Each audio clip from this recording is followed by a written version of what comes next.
사랑하고 축복합니다. 사랑하고 축복합니다. 감사합니다. 네.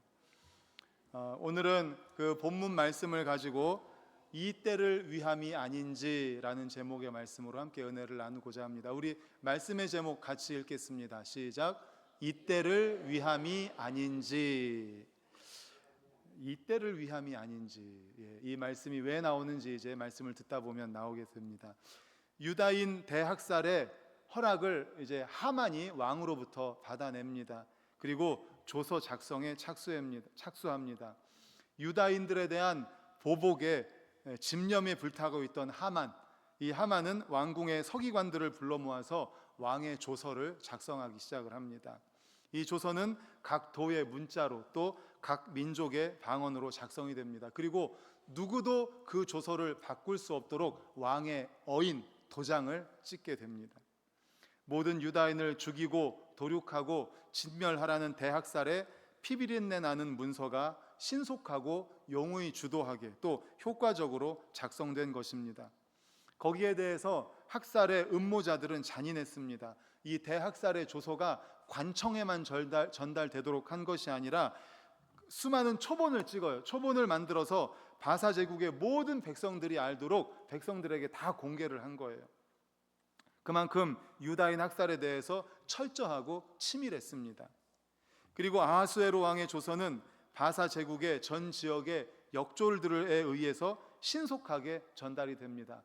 수산궁에도 전달이 되죠. 그 결과 두 가지 사실이 극명하게 나타나는데 우리 3장 15절을 화면을 보고 같이 읽겠습니다. 시작. 역졸이 왕의 명령을 받들어 급히 나가매 그 조서가 도성 수산에도 반포되니 왕은 하만과 함께 앉아 마시되 수산성은 어지럽더라. 아멘. 두 가지로 나타납니다. 왕과 하만은 함께 앉아서 마십니다. 그런데 수산성은 어지럽습니다. 왕명으로 선포된 하만의 조서는 반포되는 즉시 큰 파장을 불러일으킵니다. 당시 수산성에 살고 있는 유다인의 수가 어느 정도 되는지는 알 수 없지만 하만의 조서가 실행되면 수산성은 유다인이 다 죽게 되기 때문에 피바다가 될 것입니다. 소수민족인 유다인이 아무런 죄도 없이 이렇게 멸절되는 것을 보면 몰살된다면 또 다른 소수민족도 그리 되지 말라는 법이 없을 것입니다. 그러니까 모든 소수민족들은 그런 두려움에 빠질 것입니다. 대혼란에 빠질 거예요. 우리나라는 한 민족이잖아요. 물론 지금은 이제 다문화 가정도 많이 있지만 한 민족. 그런데 다른 나라들 보면 여러 민족이 합쳐진 그런 나라들 많이 있잖아요. 그래서 어떤 민족은 다수가 그 한 나라가 있는데 거기에 다수를 차지하는 민족이 있고 또 조금씩 있는 민족들이 있어요. 소수 민족이. 그런데 지금 이 성경에 있는 그 당시가 페르시아가 다수 민족이고 유다 민족, 또 다른 민족 조금씩 있는 소수 민족이 있었던 거예요. 그런데 이 페르시아가 그 중에 하만이 왕의 조서를 만들어서 소수 민족인 유다 민족을 다 죽이려고 한 거죠. 그러니까 소수 민족들은 거기에 겁을 내면서 이제 벌벌벌 떠는 거죠. 대혼란에 빠지게 됩니다. 그런데 아까 읽은 말씀 다시 한번 보여주시겠습니까? 그런 소수민족들이라든지 수산성은 혼란에 빠졌는데, 수산성은 어지럽는데 그 위에 보면 왕과 하만은 어떻게 했어요? 앉아서 마셨어요. 잔치를 벌이고 있는 거예요. 소수민족들은, 유다민족들은 아이고 이거 어떻게 하나, 이거 큰일 났다, 이거 죽게 되었구나 라는 그런 생각으로 혼란에 빠졌는데, 왕은, 하만은 잔치를 벌이고 술을 마시고 있는 겁니다. 자기들에게 돌아올 유익을 생각하면서 또 유다인을 멸절시킬 이 야욕이 드디어 실행되는구나 하면서 이제 기뻐하면서 그들은 술을 마시고 있는 거죠. 이렇게 대립되는 두 가지 반응이 나타나고 있습니다. 여기서 아하수에로와 하만 두 사람의 공통점은 악을 행하는 데 있어서 대수롭지 않게 생각한다는 겁니다. 그리고 오히려 그것을 기뻐하는 거죠. 그러니까 그 많은 사람들을 죽이는 조서를 반포하고서도 술을 마실 수 있잖아요. 어떻게 그렇게 할 수 있습니까? 얼마나 악하면 그렇게 할 수가 있겠습니까? 이런 악인들 앞에서 유다인들은 어떻게 했는지 우리 4장 3절을 이어서 읽겠습니다. 화면 보고 시작. 왕의 명령과 조서가 각 지방에 이름에 유다인이 크게 애통하며 금식하며 울며 부르짖고 굵은 베옷을 입고 재에 누운 자가 무수하더라. 아멘. 왕의 명령과 조서가 각 지방에 이르니까 유다인이 어떻게 했습니까? 애통합니다. 금식하면 합니다. 울며 부르짖습니다. 하나님께 간절히 금식하면서 기도하는 겁니다. 그런데 그렇게 한 사람이 얼마나 많았어요? 무수하더라. 얼마나 많았으면 무수하더라라고 했겠습니까? 한마디로 말해서 유다인이라면 너나 할 것 없이 금식하면서 울며 부르짖으면서 오직 하나님께만 매달렸다라는 것입니다. 그게 전부입니다. 기도한 게 전부예요. 금식하며 울며 부르짖은 게 그게 전부예요. 그들은 자신들의 구원을 위하여 다른 무엇을 하지 않았습니다. 기도한 것이 전부였습니다. 사실 그들이 이 직면한 위기 앞에서 할 수 있는 것이 무엇이 있겠습니까? 소수민족이고 그들은 또한 그 페르시아에 의해서 지배당하고 있었어요. 그들이 뭘 할 수 있었겠습니까? 그들이 하나님만이 자신들이 처한 문제를 해결해 줄 수 있다는 믿음이 있었기 때문에 그래서 하나님께만 매달린 겁니다. 그렇습니다. 사랑하는 성도 여러분, 하나님께 부르짖고 매달리는 것이 우리가 할 수 있는 가장 지혜로운 대처 방법이라는 사실을 오늘 말씀을 통해서 깨달을 수 있기를 간절히 축원합니다. 아멘. 그렇습니다. 이것을 알아야 됩니다. 하나님께 매달리는 게 가장 지혜로운 방법이다. 고린도전서 1장 25절을 우리 화면 보고 읽겠습니다. 시작. 하나님의 어리석음이 사람보다 지혜롭고 하나님의 약하심이 사람보다 강하니라. 아멘. 그렇습니다. 하나님이 아무리 어리석어도 가장 지혜로운 사람보다 지혜롭다는 거예요. 하나님이 아무리 약해도 가장 강한 사람보다 강하다는 겁니다. 그러니까 우리가 하나님께 매달릴 수 있는 거예요. 하나님한테 무릎 꿇을 수 있는 거고, 하나님한테 울부짖을 수 있는 거고, 하나님한테 금식하면서 기도할 수 있는 겁니다. 우리가 아무리 현명하게 대처하고 문제를 해결한다 해도 하나님이 도와주시지 않으면, 사람보다 더 지혜롭고 사람보다 더 강한 하나님이 도와주시지 않으면 해결될 수가 없다는 거죠. 하나님이 도와주시는 것과는 비교가 되지 않는 겁니다. 예레미야 33장 3절 그래서 이렇게 말씀하지 않습니까? 우리 같이 읽겠습니다. 시작. 너는 내게 부르짖으라. 내가 내게 응답하겠고 내가 알지 못하는 크고 은밀한 일을 내게 보이리라. 아멘. 부르짖어라. 하나님 앞에 기도해라. 내가 너에게 응답하겠다. 내가 알지 못하는 크고 이 은밀한 일을 너에게 보여주겠다. 그러니까 하나님한테 기도해라 말씀합니다. 그리고 이스라엘의 신앙의 인물들도 한결같이 이렇게 고백합니다. 시편 42편 5절도 같이 읽겠습니다. 시작. 내 영혼아 내가 어찌하여 낙심하며 어찌하여 내 속에서 불안해하는가. 너는 하나님께 소망을 두라. 그가 나타나 도우심으로 말미암아 내가 여전히 찬송하리로다. 아멘. 내 영혼아 어찌하여 낙심하며 어찌하여 내 속에서 불안해하는가. 하나님께 소망을 두고 도우심으로 말미암아 찬양해라. 하나님께 기도해라. 하나님께 부르짖어라. 하나님께 할렐루야. 아멘. 이스라엘 백성들이 지금 이렇게 하나님께 부르짖고 있는 겁니다.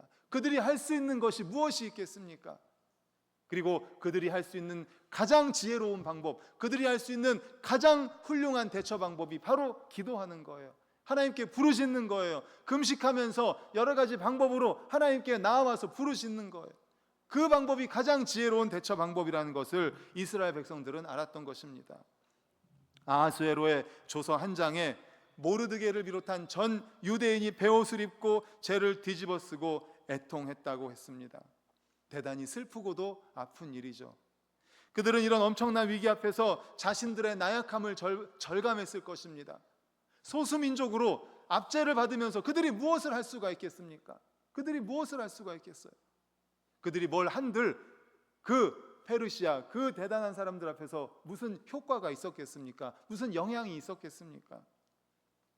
자신들의 나약함을 알기 때문에 더 무릎 꿇을 수밖에 없죠. 전능하신 하나님 앞에, 전지하신 하나님 앞에, 자신들이 믿고 따르는 하나님 앞에, 그 하나님 앞에 무릎 꿇을 수밖에 없는 거죠.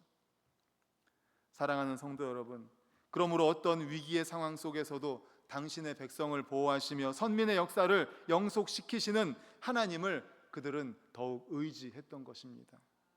그러므로 사랑하는 여러분, 고난과 애통함에 처해 있을 때 낙심하거나 낭망하지 말고 위로하시는 하나님께 기도할 수 있기를 간절히 축원합니다. 우리도 마찬가지입니다. 우리가 물론 할 수 있는 것이 조금은 있을 것입니다. 우리의 영향력 하에 있어서 우리가 뭔가 했을 때 조금은 바뀌는 게 있을 것입니다.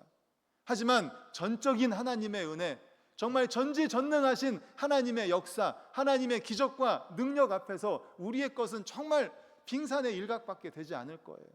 그렇기 때문에 우리도 이스라엘 백성과 같이 겸손한 마음으로 우리 앞에 있는 어려움, 우리 앞에 있는 힘들고 고통 가운데에 무릎 꿇을 수 있기를 간절히 축원합니다. 부르짖으시기를 금식하면서 하나님 앞에 해결해 주시기를 간구하는 우리 모든 성도님들, 그리고 에스더 사역회 회원들 되시기를 간절히 축원합니다. 아멘, 아멘. 이제 이러한 상황에 처했어요. 이러한 이제 조서가 반포되면서 모두 정말 무릎 꿇을 수밖에 없는 상황이 되었습니다. 그리고 이제 4장으로 이어지면서 이어진 말씀에 보면 이제 시녀와 내시로부터 모르드게의 일을 이제 전해 듣게 됩니다. 모르드게의 일과 유다인들이 이런 상황에 처했다는 것을 시녀와 내시로부터 듣게 돼요. 이 에스더가. 그래서 하닥을 보내서 무슨 곡절이 있는지 자세히 알아보게 합니다. 그래서 모르드게는 하닥을 통해서 이런 일이 있었고 이래저래 해가지고 지금 조서가 반포됐고 모두 죽을 상황에 처해 있습니다라는 그러한 모든 구체적인 상황을 모르드게를 통해서 하닥이 전달받아서 하닥이 에스더에게 전달을 해줍니다. 그리고 이제 모르드게가 그 에스더에게 부탁을 합니다. 왕 앞에 나아가서 구원을 탄원해달라, 이렇게 에스더에게 모르드게가 부탁을 하죠. 왕이 아니고서는 해결할 수가 없잖아요. 그런데 당시에는 어떤 일이 있었냐면, 왕이 부르지 않았는데 왕 앞에 나가게 되면요, 왕이 귤을 들어서 이리 오라고 하지 않으면 다 사형을 당했습니다. 왜 그런가 하면 페르시아라는 대제국에서 왕을 죽이려고 하는 사람이, 모살하려고 하는 사람이 많았습니다. 그렇기 때문에 왕 앞에 아무도 함부로 나갈 수가 없었어요. 그러니까 왕이 부르는 사람, 왕후라고 해도 왕이 불러야 나올 수 있었어요. 그런데 지금 모르드게는 에스더한테 왕이 부르지도 않았는데 왕 앞에 나아가서 제발 우리 민족을 좀 구원해 주십시오 라고 말하라는 거예요. 그러니 에스더가 이런 일을 알기 때문에 두려워 떨 수밖에 없죠. 잘못해서 자기가 왕 앞에 나갔어요. 부르지도 않았는데. 그랬을 때 왕이 그 귤라는 걸 들고서 에스더 이리 오시오 라고 이야기를 하지 않는다면 에스더도 죽는 거예요. 그러니까 에스더가 떨리지 않겠습니까? 그래서 처음에는 못 가겠습니다, 그렇게 얘기를 해요. 그런데 에스더는 모르드게의 강력한 충고를 듣고 자신이 왕후가 된 것이 이 때를 위한 것임을 깨닫고 죽으면 죽으리라 라는 각오를 가지고 이제 왕 앞에 나아가게 됩니다. 16절 우리 화면을 보고 같이 읽겠습니다. 시작. 당신은 가서 수산에 있는 유다인을 다 모으고 나를 위하여 금식하되 밤낮 3일을 먹지도 말고 마시지도 마소서. 나도 나의 시녀와 더불어 이렇게 금식한 후에 규례를 어기고 왕에게 나아가리니 죽으면 죽으리다 하니라. 아멘. 규례를 어기고, 왕이 나오라고 하지 않았는데 나온 건 이거 규례를 어긴 거예요. 그랬을 때 왕이 규를 들었을 때는 살겠지만 왕이 규를 들고 이리 와라 하지 않으면 죽는 거예요. 그러니까 죽을 수도 있다는 걸 알고 죽으면 죽겠습니다라는 각오를 가지고 왕 앞에 나아갈 겁니다. 그러니까 나도 3일 동안 금식할 테니 모르드게 당신도 모든 유다인들과 함께 3일을 밤낮 먹지도 말고 마시지도 말고 하나님 앞에 금식하면서 기도해 주십시오. 내가 죽음을 각오하고 왕 앞에 나아가겠습니다. 이렇게 이야기합니다. 저는 오늘 말씀을 묵상하면서 내가 왕후의 자리를 얻은 것이 이 때를 위함이 아닌지라는 말씀이 마음에 굉장히 와 닿았습니다. 14절 말씀을 우리 다시 한번 읽겠습니다. 시작. 이때에 내가 만일 잠잠하여 말이 없으면 유다인은 다른 데로 말미암아 노임과 구원을 얻으려니와 너와 내 아버지 집은 멸망하리라. 내가 왕후의 자리를 얻은 것이 이 때를 위함이 아닌지 누가 알겠느냐 하니. 아멘. 이 말이 바로 모르드게가 에스더에게 하는 말이에요. 이때 지금 모든 유다인들이 죽게 생겼다. 이때 내가 에스더 당신이 만일 잠잠하고 말이 없으면 유다인은 다른 데로 말미암아 노임과 구원을 얻을 것이다. 하지만 너와 내 아버지 집은 멸망할 것이다. 내가 왕후의 자리를 얻은 것이 지금 바로 이때를 위함이 아닌지 누가 알겠느냐. 라고 모르드게가 에스더에게 강력하게 요구를 하자 아까 읽었던 말씀 그대로 내가 죽으면 죽겠습니다. 3일 동안 금식해 주십시오. 나도 금식하고 왕 앞에 나아가겠습니다 하고 왕 앞에 나아가게 되는 거죠. 그런데 지금 이 말씀에서 이 때를 위함이 아닌지 누가 알겠느냐라는 말이 성도님들은 어떻게 들리십니까? 야, 진짜 운 좋다. 야, 어떻게 하필이면 이때 네가 왕후가 돼가지고 야, 진짜 운이 좋다. 1번 이렇게 들리십니까? 아니면 2번 야, 혹시 아니 내가 왕후가 된 게 이렇게 어려운 때에 유다 민족을 위해서 필요해서였는지 단순한 가능성만을 이야기하는 거겠습니까? 2번. 마지막 3번 강한 확신의 의미. 모르드게는 자신이 확신하는 바를 상대방에게도 확신시키는 수사 의문문을 사용해서 내가 왕후의 위를 얻은 것이 당연히 이때를 위한 것이다. 1, 2, 3번 중에 어떤 것 같습니까? 3번. 그렇죠. 딱 3번. 우리 집사님 3번. 예, 그렇죠. 3번이죠. 3번. 예를 들어서 1시가 약속 시간, 우리가 이제 누구랑 1시에 약속을 했어요. 그런데 5분 전이에요. 야, 또 1시에 약속이라며 가야 되는 거 아니야? 무슨 말이에요? 빨리 가라는 거죠. 1시가 약속 시간인데 5분 전에 지금 뭐 하고 있냐는 거예요. 빨리 가라는 거예요. 네가 왕후의 위를 얻은 것이 이때를 위함이 아닌지 누가 아느냐? 당연히 왕후의 위를 하나님께서 은혜로 베풀어 주신 것은 이때를 위해서 베풀어 주신 것이다. 그러니 너는 가만히 있으면 안 된다라는 겁니다. 사랑하는 성도님들, 하나님께서 은혜를 베풀어 주실 때는 하나님의 목적이 있습니다. 하나님의 사명이 있습니다. 하나님의 비전이 있습니다. 할렐루야. 하나님께서 에스더를 정말 기가 막힌 방법으로 왕후가 되게 했잖아요. 지금까지 오후 예배를 통해서 계속 말씀드렸잖아요. 에스더가 어떻게 왕후가 됐습니까? 이거는 하나님이 아니고서는 할 수가 없는 방법이에요. 하나님이 아니고는. 이렇게 하나님께서는 에스더에게 은혜를 베풀어 주셨습니다. 왜 그랬을까요? 바로 이때를 위해서요. 이때를 위해서 유다 민족을 구원하기 위해서 에스더를 하나님께서 은혜를 베풀어 주셔서 왕후가 되게 하신 것입니다. 이 말씀을 통해서 우리는 깨달아야 됩니다. 은혜 받은 것 자체에 감사합니다. 하나님께서 우리에게 은혜를 주신 것 감사합니다. 그런데 그 은혜에 머물러서는 안 된다는 거예요. 은혜를 주신 것은 분명히 그 이후에 하나님의 목적이 있는 겁니다. 하나님의 비전이 있는 겁니다. 하나님의 꿈이 있는 겁니다. 그래서 행축을 하면서 제가 항상 뭐를 말씀드렸습니까? 우리의 구원은 시작이에요? 끝이에요? 시작입니다. 시작. 우리가 구원받은 거 얼마나 큰 은혜입니까? 우리의 영혼을 구원받았어요. 여기에 이 자리에 앉아서 함께 예배드리는 우리 모든 성도님들은 구원받은 하나님의 백성이에요. 저 천국 백성입니다. 천국이 우리의 것입니다. 은혜를 받았습니다. 그런데 여기서 끝이 아니라는 거예요. 우리를 구원하신 데는 목적이 있습니다. 비전이 있습니다. 하나님의 꿈이 있습니다. 우리가 잉태한 태신자들을 구원으로 인도하라는 거예요. 오늘 말씀도 바로 그겁니다. 에스더가 은혜를 받았습니다. 왕후가 되었습니다. 그런데 그것이 바로 이때를 위해서라는 거예요. 이스라엘 민족, 유다 민족을 구원하기 위한 하나님의 비전이 있었어요. 하나님의 꿈이 있었어요. 하나님의 목적이 있었어요. 그래서 하나님이 에스더에게 은혜를 베풀어 주신 거예요. 바로 이 때를 위해서. 운이 좋았다? 아닙니다. 가능성? 아닙니다. 하나님은 분명한 목적이 있습니다. 우리를 구원하시는 것도 바로 목적이 있습니다. 우리를 구원하신 것도 우리에게 은혜를 베풀어 주신 것도 분명한 하나님의 비전이 있고 꿈이 있는 겁니다. 바로 우리를 통해서 다른 이들을 구원하라고, 우리를 통해서 태신자들을 구원하고 전도 대상자들을 구원하고 가족을 구원하라고요. 그러면 우리는 이렇게 기도해야 됩니다. 하나님, 우리를 어디에 쓰시려고 이렇게 은혜를 베푸십니까?